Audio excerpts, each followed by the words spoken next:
And Ricardo LeCompte caught up with another Saints legend, and Ricardo joins us live outside the Caesars Superdome. Ricardo. Yeah, Jimmy Graham did miss that Super Bowl window, but of course he had a very illustrious career here with the New Orleans Saints. Jimmy Graham is continuing to train for the Arctic Challenge, which he's doing for charity this summer. So basically he and his team are going to try to set a world record for nonstop rowing across the Arctic Ocean. Now, I talked to Jimmy Graham today. He said that they just completed a trial run last week. It was a 48-hour trial run that started and ended in Miami. He said it went well, but the biggest hurdle he had to deal with was sleep deprivation. He probably maybe gotten 3 total hours of sleep. Now that would take a toll both physically and mentally to accomplish. Playing football also kind of amasses that same toll, and I asked Graham on Radio Row earlier today if he wants to jump back and play one more season of professional football or finally hang it up.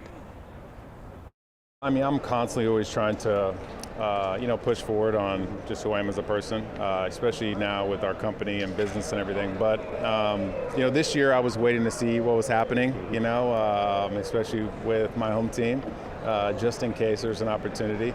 But for me, I'm just going to let life determine it. I'm going to retire as a Saint at some point next season and just do it the right way, because, this is where I belong and this is where I'll always be.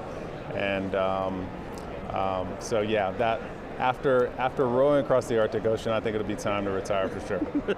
It must be tough just seeing how this season unfolded, because you still have relationships with people in that locker room and just the organization in general. It's kind of tough when you're watching them struggle and you're just watching being like, I wish I could have a hand and help turn it around. 100%. It was. It's always tough when you're watching your team, go through some challenging times. I think Rizzy did a great job. I love Riz to death. It was incredible stepping in and trying to do what he could do.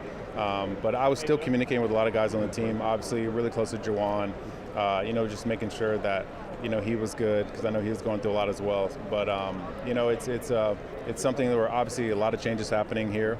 And everybody's excited. Everybody's looking forward to the future and to how to figure out how to get the Saints back to a Sunday in a place like this. Yeah, he and the rest of the Hootats hope that turnaround comes sooner rather than later, and they find themselves back in the big game like the one behind me that's going to happen on Sunday. Doug and Charisse. Yeah, thank you, Ricardo. It was good to see Jimmy Graham now in such a good place. He was a joy to cover 2 years ago when he was here.